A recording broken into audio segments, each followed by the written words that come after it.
नमस्कार दोस्तों, मेरे YouTube चैनल पर आपका स्वागत है। आज की कहानी है, आखिर एक माँ ने ऐसा क्या लिखा था अपने पत्र में कि पढ़कर बच्चों के पैरों तले की ज़मीन खिसक गई। यशोदा जी की शादी कस्बे नुमा छोटे शहर में हुई। पति का अपना व्यवसाय था। उनके पति माँ बाप की इकलौती संतान थे। शादी के बाद 10 वर्षों में वे 3 बेटों की माँ बन चुकी थी। उनका पूरा दिन बच्चों की परवरिश और अपनी घर गृहस्थी में ही बीत जाता था। जब बच्चे स्कूल जाने लगे तब कुछ वक्त वे अपने लिए निकाल पाती। सास ससुर बहुत अच्छे थे। यशोदा जी भी उन्हें बहुत आदर मान देती थी। जीवन बहुत सरलता सहजता से बीतता गया। पहले ससुर जी दिल की बीमारी से चल बसे, फिर सास को पैरालिटिक अटैक हुआ, जिससे वे लगभग 3-4 साल तक बिस्तर से लगी रहीं। यशोदा जी ने तन मन से उनकी सेवा की। आखिर वे भी इस संसार से विदा हो गईं। तीनों बेटे बड़ी कुशाग्र बुद्धि वाले थे।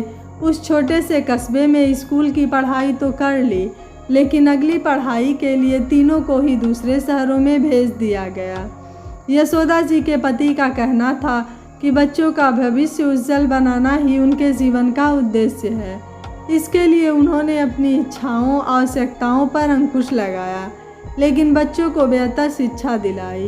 तीनों बेटों ने उच्च शिक्षा प्राप्त की और सभी को अलग अलग शहरों में बहुत बढ़िया नौकरी लग गई।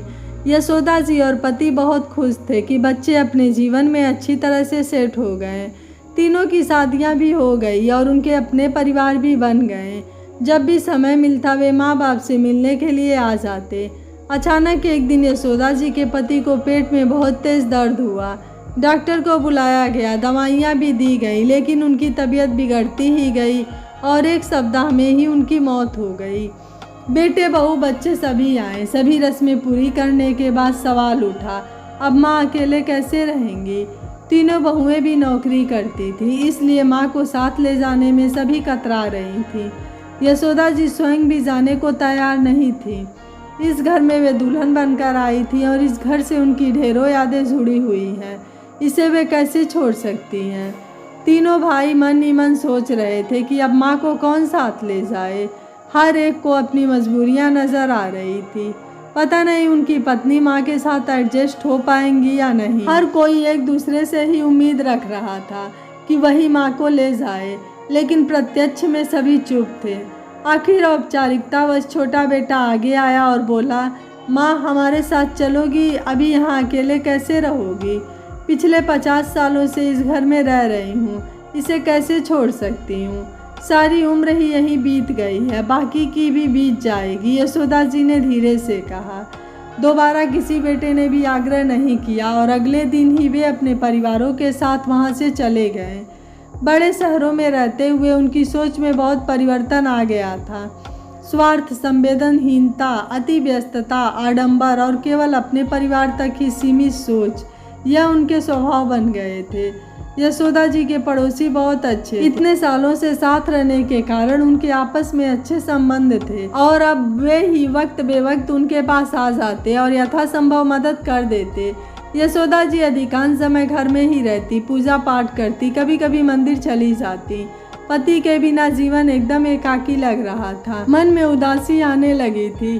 कई बार अकेलापन काटने को दौड़ता, लेकिन क्या करती। उन्होंने मन ही मन निश्चय किया कि अगली बार जब बेटे उन्हें साथ चलने के लिए कहेंगे तो वे तैयार हो जाएंगी। 1 वर्ष बीत गया और इस बीच तीनों बेटे एक एक बार आकर माँ को मिलकर चले गए। किसी ने भी उन्हें साथ चलने के लिए नहीं कहा। यशोदा जी के मन में एक आशा अभी भी बनी हुई थी कि शायद कोई बेटा अपने साथ चलने के लिए कहेगा तो वे मान जाएंगी और कुछ दिन उनके साथ रहकर देखेंगी। लेकिन सब एक दिन रहने के बाद वापस चले गए। यशोदा जी का दिल टूट गया। जिन बेटों की खातिर उन्होंने अपना सारा जीवन होम कर दिया, आज कोई भी उन्हें अपने साथ रखने को तैयार नहीं है। उनके जीवन में माँ के लिए कोई स्थान नहीं। वे बहुत उदास रहने लगी। 2-3 वर्ष ऐसे ही बीत गए। एक दिन यशोदा जी अपना एक पुराना संदूक खोलकर बैठी थीं और अपनी पुरानी यादों से जो सहेज कर रखी थी उनसे अपना दिल बहला रही थी। अचानक छोटे बेटे ने प्रवेश किया। यशोदा जी ने फौरन संदूक को बंद किया, ताला लगाया और चाबी अपने साड़ी के पल्लू में खोस ली। बेटों को देखा तो बोली, अरे अचानक कैसे आना हुआ? तू बैठ, मैं तेरे लिए चाय बना कर लाती हूँ। बेटा अपने ऑफिस के किसी काम के लिए उस शहर आया था, सो माँ से मिलने आ गया था। माँ जैसे ही रसोई में चाय बनाने गई तो बेटे का दिमाग बड़ी तेजी से चलने लगा। माँ के इस संदूक में क्या हो सकता है? इस पुराने संदूक में अवश्य कोई अमूल्य चीज़ होगी। तभी तो माँ उसे ताला लगाकर और चाबी को अपने पल्लू में खोस कर संभाल कर रखती हैं। दिमाग फौरन योजनाएं बनाने में जुट गया। जैसे ही माँ चाय लेकर आई, बेटा बोला, माँ मैं आपको लेने आया हूँ। हमसे बड़ी भूल हो गई जो इस उम्र में आपको अकेले छोड़ दिया। चलो अपनी तैयारी कर लो, घंटे भर में हम निकल चलेंगे। यशोदा जी को तो अपने कानों पर विश्वास नहीं हुआ। यह अचानक बेटे को माँ की फिक्र कैसे लग गई? फिर सोचा, ठीक है, देर से ही सही, याद तो किया। सामान कौन सा है ले जाने के लिए? बेटे के पूछते ही यशोदा जी बोली, इस उम्र में मेरा क्या सामान होगा? या कपड़ों का एक बैग और यह मेरा संदूक, बस। बेटे ने फटाफट सामान कार में रखा और माँ के साथ की सीट पर बिठाया और कार स्टार्ट की। मुश्किल से 2 घंटे का सफ़र था। घर पहुँचे तो बहू ने सास को देखा और उसके चेहरे का रंग उड़ गया। एकांत पाते ही पति को बोल उठी, यह क्या मुसीबत उठा लाए हो आप? कौन संभालेगा इन्हें? मैं नौकरी पर जाऊंगी या इन्हें देखूंगी? बेटे ने जब अपनी पूरी योजना समझाई तो उसके चेहरे पर भी चमक आ गई। अगले दिन से ही बहू बेटा माँ की सेवा में लग गए। अच्छा खान पान देने के साथ साथ आते जाते उसके पास कुछ देर बैठकर बातें करते और प्यार जताते। यशोदा जी खुश होकर बेटे बहू को आशीर्वाद देती और बेटा बहू उसकी मौत की कामना करते। कुछ समय बाद ही बेटे बहू की कामना पूरी हो गई और यशोदा जी की मृत्यु हो गई। सारे रस्मों रिवाज पूरे होने के बाद जब सब मेहमान और दोनों बड़े बेटे भी अपने अपने घर चले गए तो जिसकी प्रतीक्षा में उन्होंने माँ की सेवा की थी उसे पूरा करने में जुट गए। माँ की साड़ी से चाबी तो उन्होंने उसी वक्त निकाल ली थी जब उसकी मौत हुई। पति पत्नी दोनों ने संदूक खोला और बड़ी उत्सुकता से एक एक सामान निकालने लगे।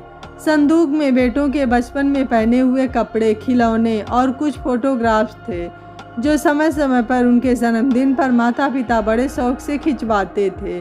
सबसे नीचे एक लिफाफा था, उसे खोला गया तो उसमें से एक चिट्ठी निकली जिसमें लिखा था, मेरे जीने का आधार मेरे बेटे नहीं बल्कि उनके पहने हुए कपड़े, खेल खिलौने, फोटोग्राफ हैं जिन्हें देखकर मैं तसल्ली कर लेती हूँ कि मेरे 3 बेटे हैं।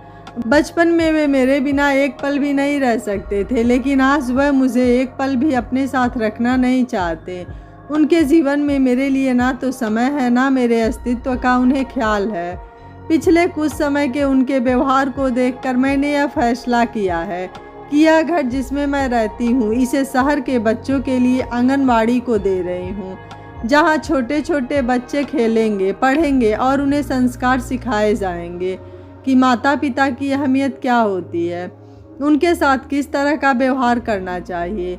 उनके प्यार, सेवा, परवरिश, त्याग का मूल्य कभी नहीं चुकाया जा सकता है। बच्चों के लिए माँ बाप का दिल तो सदा आशीर्वाद दुआ से भरा हुआ रहता है, लेकिन बच्चों को भी तो माँ बाप की सेवा, आदर, मान करना चाहिए, खासकर बुढ़ापे में जब वे असहाय हो जाते हैं। बेटे बहू की हालत हारे हुए जुआरी की तरह हो गई थी। अपने किए कर्मों पर उन्हें शर्म भी महसूस हो रही थी और अपनी ओछी मानसिकता पर पश्चाताप ही हो रहा था कि कैसे उन्होंने माँ की संपत्ति के लालच में स्वार्थवश उनकी सेवा करने का नाटक किया। लेकिन अब तो सिवा पछताने के और कुछ भी नहीं हो सकता था। उन्होंने माँ की तिजोरी वाली बात दोनों भाइयों को भी बता दी। दोनों भाई भी सुनकर ये बात सन्न रह गए थे, क्योंकि उन्हें भी इस बात का बिल्कुल एहसास नहीं था कि माँ की तिजोरी में ऐसा कुछ रखा होगा।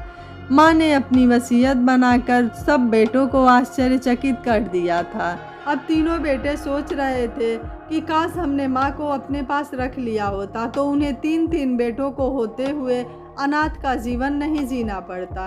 और उन्हें ये सोचने पर मजबूर भी कर दिया था कि अगर आप माता पिता की सेवा नहीं करेंगे तो माता पिता भी जिंदगी में आपके लिए कुछ बड़ा कदम उठा सकते हैं। दोस्तों, यशोदा जी का फैसला आपको कैसा लगा, आप मुझे अपनी राय कमेंट बॉक्स में ज़रूर दीजिएगा। वीडियो पसंद आया है तो वीडियो को लाइक, शेयर एंड चैनल को सब्सक्राइब कर लीजिएगा। Thank you for watching. मिलते हैं अगली कहानी में।